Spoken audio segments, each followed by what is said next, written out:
Selamat pagi, sahabat Ragam. Bagaimana kabar Anda? Semoga sahabat Ragam selalu sehat dan bersemangat menjalankan aktivitas di hari ini ya. Seperti biasa, Ragam Indonesia akan hadir selama 30 menit ke depan untuk menampilkan keragaman dan keunikan yang ada di Indonesia. Langsung saja yuk, kita simak liputan kami yang pertama.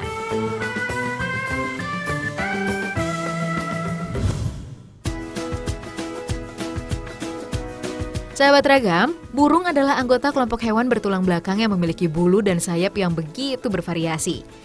Indonesia memiliki kemajemukan pada warganya, ternyata juga memiliki fauna burung yang majemuk. Lebih dari 1.500 jenis spesies burung tersebar di belahan Nusantara. Hanya saja, kehidupan burung-burung di Indonesia kini terancam punah akibat rusaknya habitat mereka untuk berkembang biak dalam mencari makanan. Dari sekian banyak spesies burung di Indonesia, ada beberapa spesies burung asli Indonesia memiliki bulu dan ekor yang indah dan menakjubkan. Selain itu, burung-burung ini telah dikenal luas di dunia loh, sahabat. Burung berekor panjang apa saja yang dapat kita nikmati keindahannya? Mari kita simak informasinya.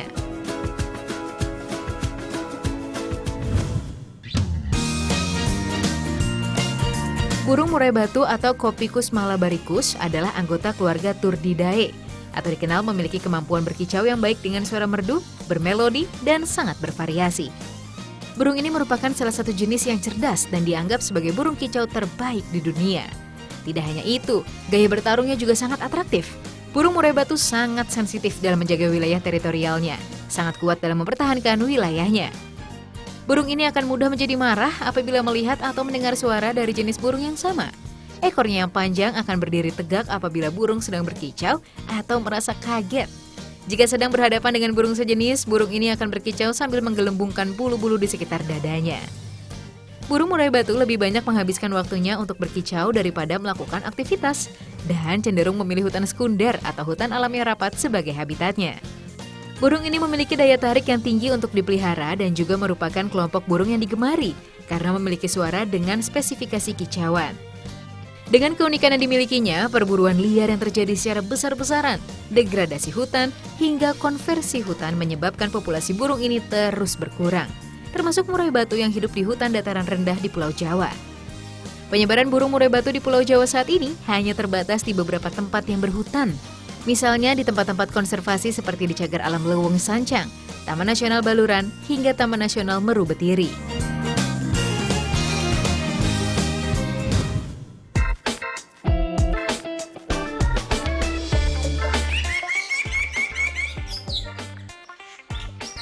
Bird of Paradise atau burung bidadari biasa juga disebut dengan cendrawasih kuning kecil. Satwa cantik ini memang sudah jarang ditemukan di habitat aslinya, sahabat Ragam. Populasinya tersebar di hutan Papua dan Papua Nugini. Burung ini juga bisa ditemukan di Pulau Misol, Provinsi Irian Jaya Barat, dan di Pulau Yapen, Provinsi Papua. Berukuran sedang dengan panjang sekitar 32 cm dari genus Paradisaea. Burung ini berwarna kuning dan coklat, berparuh abu-abu kebiruan dan mempunyai iris mata berwarna kuning. Burung jantan dewasa memiliki bulu di sekitar leher berwarna hijau zamrud mengkilap. Pada bagian sisi perutnya terdapat bulu hiasan yang panjang berwarna dasar kuning dan putih pada bagian luarnya. Di ekornya terdapat 2 buah tali ekor berwarna hitam. Burung betina berukuran lebih kecil dari burung jantan. Memiliki kepala berwarna coklat tua, dadanya berwarna putih dan tanpa bulu-bulu hiasan. Cendrawasih kuning kecil adalah poligami spesies. Burung jantan memikat pasangan dengan ritual tarian yang memamerkan bulu-bulu hiasannya. Setelah kopulasi, burung jantan meninggalkan betina dan mulai mencari pasangan yang lain. Burung betina menetaskan dan mengasuh anak burungnya sendiri. Makanan burung unik ini terdiri dari buah-buahan dan aneka serangga. Cendrawasih jantan muda akan belajar menari-nari dengan melompat ke kanan dan ke kiri sambil mengeluarkan suara yang indah untuk nanti menarik betinanya. Jantan muda akan terus belajar menari dengan mengepakkan kedua sayap dan memainkan ekornya. Ini adalah hal yang paling menarik yang dapat Anda saksikan jika bertemu dengan burung bidadari dari tanah Papua, sahabat. Kalau jantan dewasa dengan warna yang telah keluar dan mencolok, sudah mahir menari untuk menarik perhatian dari sang betina, dengan mengepakkan kedua sayapnya dan mengembangkan ekor yang berwarna putih dan kuning, terlihat sangat menarik dan benar-benar memanjakan mata, bukan? Cendrawasih kuning kecil ini meski belum terancam punah, namun sudah dilindungi dari perdagangan untuk mencegah kepunahannya di masa yang akan datang. Sudah jelas dong, sahabat Ragam, burung cantik yang satu ini boleh dilihat, tapi tidak boleh diperjualbelikan ya. Untuk menjaga kelestarian Bird of Paradise, saat ini sudah didirikan tempat untuk penangkaran dan pengembangbiakan burung ini, sahabat ragam. Tentu kita sebagai bangsa Indonesia harus berbangga dan menjaga kelestarian burung cantik yang satu ini, bukan?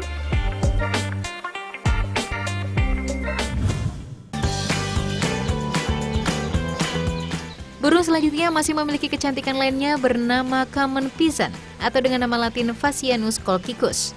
Burung yang satu ini merupakan asli Asia dan telah diperkenalkan secara luas sebagai burung permainan. Di Eropa, burung yang satu ini tidak memiliki penamaan khusus. Berbeda dengan di Amerika, burung ini dikenal dengan nama ringneck pheasant. Penamaan ini karena terdapat warna yang melingkar pada bagian leher seperti ada cincin yang melingkari. Burung yang satu ini merupakan salah satu burung yang paling diburu di dunia karena warnanya yang menawan serta keelokan tubuhnya dapat menyejukkan mata. Sehingga banyak orang yang tertarik untuk memelihara unggas yang satu ini.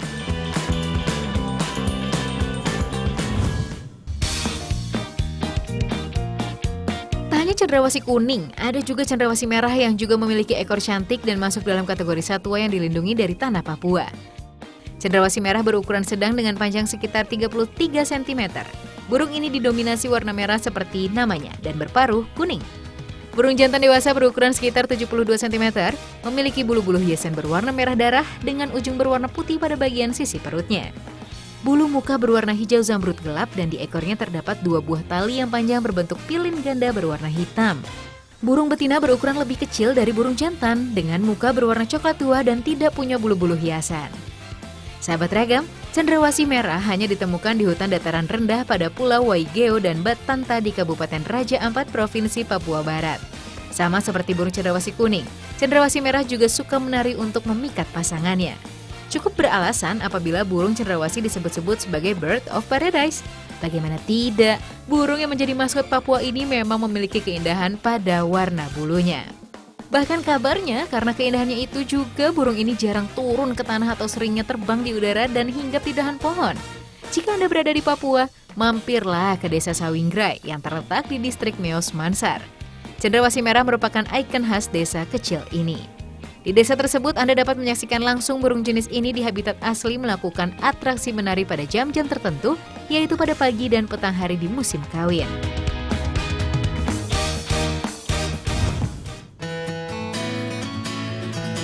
Sahabat, selain olahan rumput laut, Ragam Indonesia akan mengajak melihat aneka olahan kopi dengan berbagai macam bahan yang digunakan. Kopi yang biasa kita temui berasal dari biji kopi. Namun olahan kopi kali ini menggunakan bahan selain dari biji kopi yang mungkin sahabat sendiri tidak menyadari bahwa bahan tersebut dapat dijadikan kopi yang tidak kalah menyegarkan. Penasaran dengan olahan kopi unik? Yuk, langsung saja kita lihat ulasannya.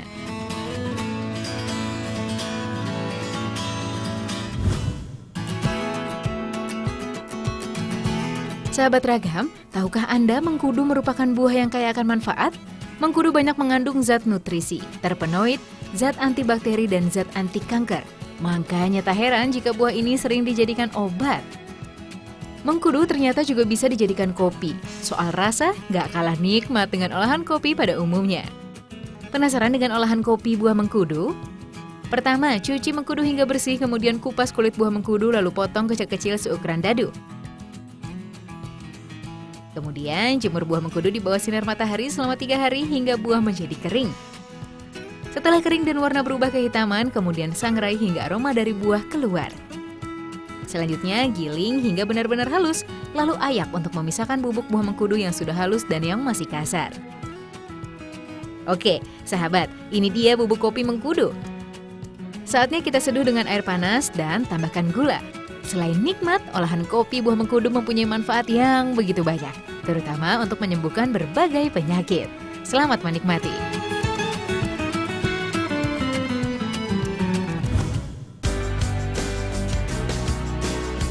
Sahabat, umumnya biji kedelai diolah menjadi susu. Nah, ternyata kedelai juga bisa diolah menjadi kopi. Unik ya?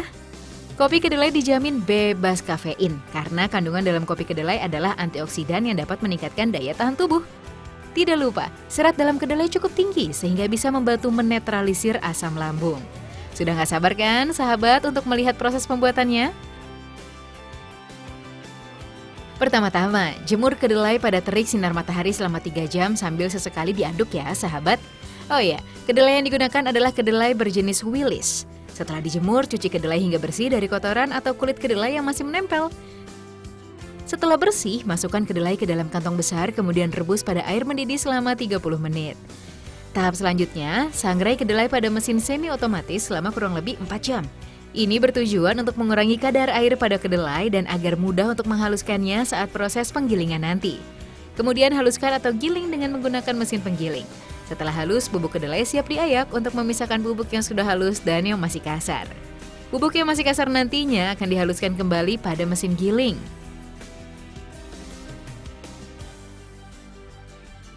Setelah bubuk benar-benar halus, lakukan proses blending.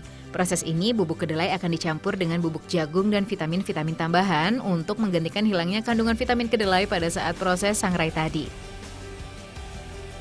Proses ini dilakukan selama 1 jam, kemudian kemas kopi kedelai, dan kopi kedelai siap dipasarkan.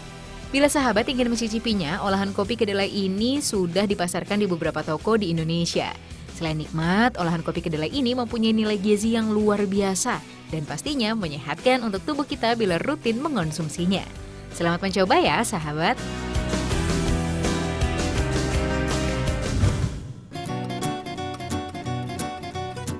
Nah, ada satu lagi nih olahan kopi yang tak kalah unik dan menarik. Sahabat, daging buah kurma sudah biasa kita konsumsi, apalagi kalau bulan Ramadan tiba. Buah ini selalu ada di meja makan sebagai salah satu menu buka puasa. Nah, ternyata bijinya juga bisa dikonsumsi, tapi tidak untuk dimakan ya, sahabat. Biji kurma bisa diolah menjadi minuman yang berkhasiat, kopi biji kurma. Mau tahu proses pembuatannya? Yuk kita simak. Tahap pertama, jemur biji kurma hingga kering. Ini bertujuan untuk mengurangi kadar air yang terkandung pada biji kurma. Selain itu, sangrai biji kurma. Proses sangrai ini tidak menggunakan minyak ya, sahabat. Sambil sesekali diaduk hingga panasnya merata dalam wajan panas dengan api sedang hingga api besar. Proses ini dilakukan selama 30 menit dan harus sampai benar-benar hitam biji kurmanya. Tahukah sahabat, kandungan biji kurma mempunyai zat antioksidan atau anti kanker yang sangat tinggi? Selain itu, kandungan mineral, karbohidrat, dan proteinnya juga nggak kalah penting untuk menjaga kesehatan tubuh kita, sahabat. Setelah itu, giling biji kurma yang sudah disangrai tadi dengan menggunakan mesin giling sampai benar-benar halus. Nah, olahan kopi biji kurma sudah jadi. Kopi biji kurma siap dikemas. Penjualan biji kurma sudah sampai di seluruh Indonesia, seperti di apotek-apotek daerah Samarinda, Banjarmasin, dan Balikpapan. Sementara untuk wilayah Jawa Timur sendiri seperti Probolinggo, Pasuruan, Malang, hingga Bali juga sudah menikmati kopi unik ini. Sejak 2011 silam, kopi biji kurma buatan Indonesia ini merupakan kopi biji kurma yang pertama dan satu-satunya.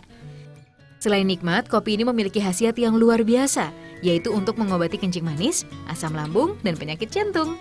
Bagi sahabat yang sedang melakukan program diet, tidak salah untuk mengonsumsi olahan kopi biji kurma ini, karena dapat membantu menurunkan berat badan. Jadi ingin mencicipinya ya sahabat?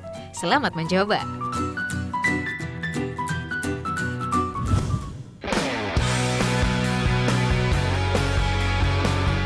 Sahabat, negara kita tercinta ini memiliki ratusan pulau yang tersebar di seluruh penjuru Indonesia. Beberapa di antaranya bahkan memiliki nilai eksotisme tersendiri. Penasaran pulau eksotis seperti apa? Langsung saja kita saksikan informasinya.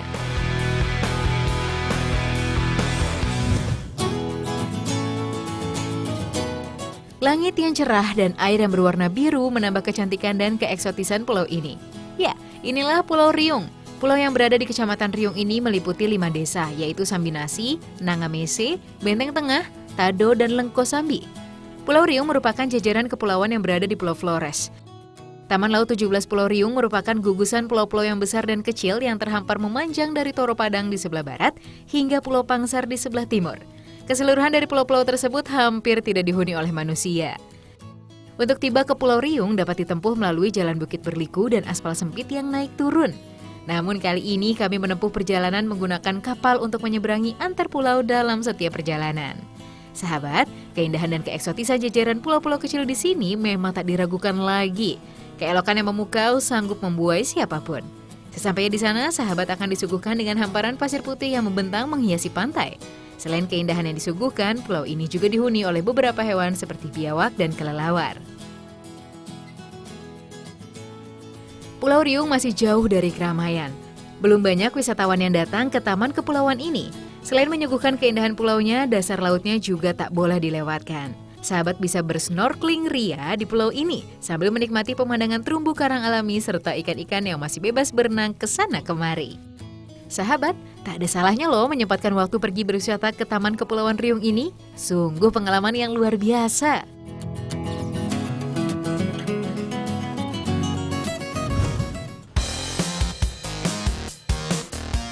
Setelah melihat keindahan Pulau Riung, kali ini ada satu lagi pulau yang tak kalah eksotisnya, yaitu Pulau Peucang. Sahabat, Pulau Peucang merupakan pulau yang terdapat di Selat Panaitan, Kabupaten Pandeglang, Banten, atau sebelah timur Taman Nasional Ujung Kulon. Pulau ini bersama Pulau Panaitan dan Pulau Handelem, termasuk dalam wilayah kawasan Taman Nasional Ujung Kulon. Maka tak heran jika tidak sedikit wisatawan yang berkunjung ke pulau berpasir putih ini. Tahukah sahabat, nama Peucang diambil dari nama hewan sejenis siput yang sering ditemukan di sepanjang pantai pulau ini. Penduduk setempat biasa menyebutnya dengan nama mata Peucang. Peucang juga merupakan istilah dalam bahasa Sunda untuk menyebut kecil. Selain keindahannya, pulau ini juga terdapat beberapa hewan yang dilindungi seperti kijang dan merak. Hewan-hewan ini menambah keasrian dan keindahan Pulau Peucang. Sahabat, pantai Pulau Peucang teramat indah dengan hamparan pasir putih dengan laut hijau muda kebiru-biruan yang masih terlihat asri dan alami. Warna biru lautnya sangat ideal untuk kegiatan berenang, menyelam, memancing atau snorkeling. Sahabat dapat menikmati keindahan dasar laut dengan pemandangan ikan-ikan dan batu-batu karang yang masih terawat kelestariannya. Ditambah jernihnya air memperjelas keindahan di dasar laut. Pulau Peucang merupakan pulau yang tidak boleh dilewatkan. Apalagi sahabat berada di Pandeglang, Banten. Tak ada salahnya untuk menyempatkan waktu bersinggah ke pulau berpasir putih ini. Selamat berwisata ya sahabat.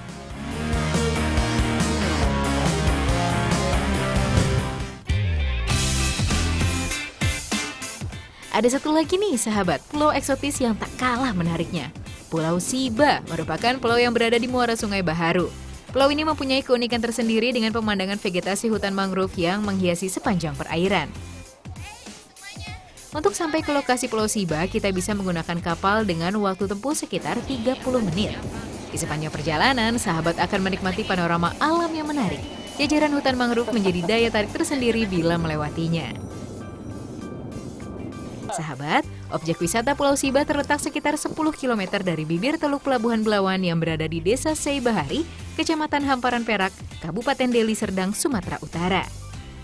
Di pulau seluas 14 hektar ini sedang dikembangkan menjadi salah satu destinasi wisata bahari yang berpotensi di Sumatera Utara, mengingat lokasinya relatif dekat dengan kota Medan. Di samping itu, Pulau Siba mempunyai potensi keindahan dan keunikan alam yang patut untuk dijelajahi. Selain keindahan, Pulau Siba juga memberikan beberapa aktivitas wisata seperti banana boat dan wahana arung jeram. Tak salah apabila sahabat berkunjung ke Pulau Siba dengan mengajak keluarga atau teman-teman sekedar berekreasi menghilangkan rasa penat. Menarik ya sahabat?